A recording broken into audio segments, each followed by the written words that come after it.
Hey guys, welcome to Vintage Genetics. I am Wesley and here it is all about creating a classic physique. Today we're doing a shoulder workout which many have requested, and since I was sore in pretty much every other body part, I decided to dedicate this workout to shoulders and some biceps. I like starting off with the body part I'd like to improve the most, which to me is the side delts. We start off doing side lateral raises with the dumbbell. To me, the most effective way to build your side delts up. And then we hit them in a different angle, classic style. This is an exercise Arnold used to do as well. And the incline bench basically ensures a constant tension on your side delts. It feels really different, even all the way at the bottom, which you normally don't experience during the standing version. And then another side delt exercise, the wide grip upright row. Now most people think this is for the front delts and the traps, but with a wide grip like this you're actually able to really nicely target the side delts. And do mind that I go up as high to where my wrists are about shoulder height. It's about the same height as a side raise, so that's the reason. And this is to really exhaust the side delts before we move on to the front delts.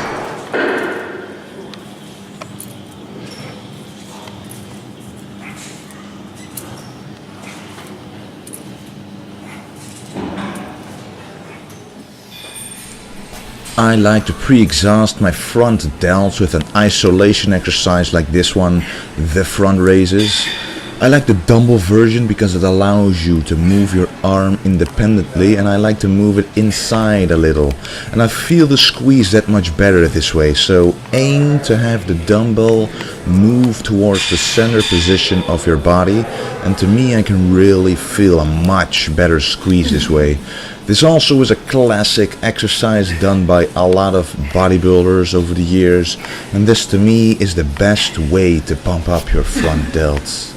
Now I personally stay away from presses, and I don't want to emphasize the front delts too much on shoulder day because I already train them a lot on chest day automatically.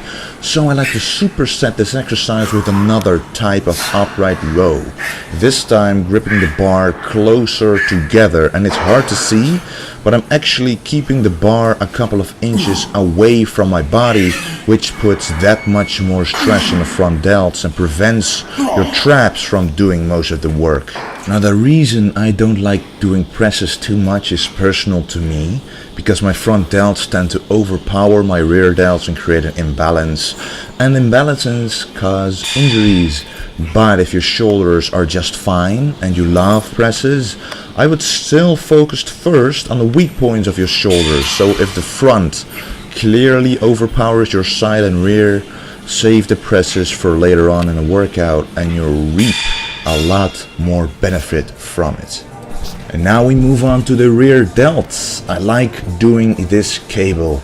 It puts constant stress on the rear delts, and the main difference between this one and the dumbbell reverse fly is that at the bottom of the movement the dumbbell doesn't put much stress on your rear delts at all. So you basically rest at the bottom, while at the cables there's a constant pulling of the cables on your muscles, which makes it a lot harder to do.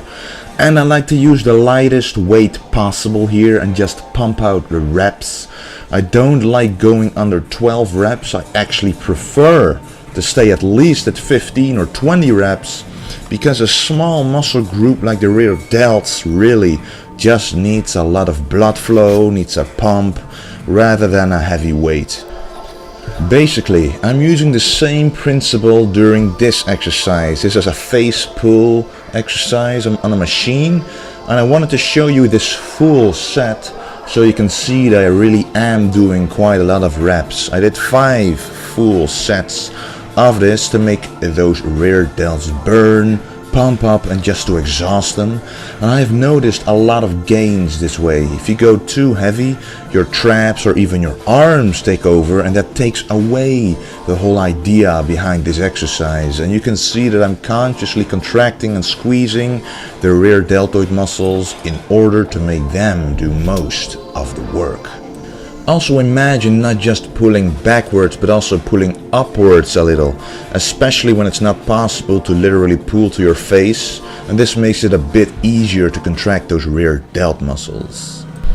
And we finish off the shoulders with some heavy shrugs, and as you can see, I don't pull just upwards but also backwards. This works the thickness of the traps but also finishes off the rear delts even more. And what I find very important here is the stretch. Focus on this. Too many guys go straight back up again, but you want to really feel the weight hang. Get rid of the momentum and purely use your traps to pull the weight up.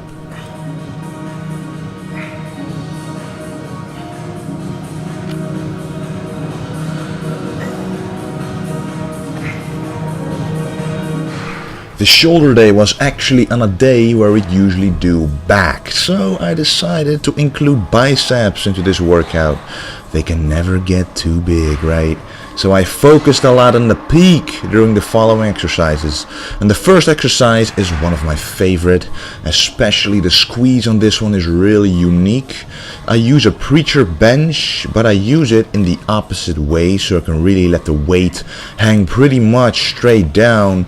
And to me the contraction is the most important for a bicep peak. And putting your hands close together on the bar puts more emphasis on the outer part of your bicep. And just imagine if the outside is bigger than the inside, it creates a peak, guys. Even though genes play a big role in this, don't give up and just maximize what you got by giving it your all during this exercise.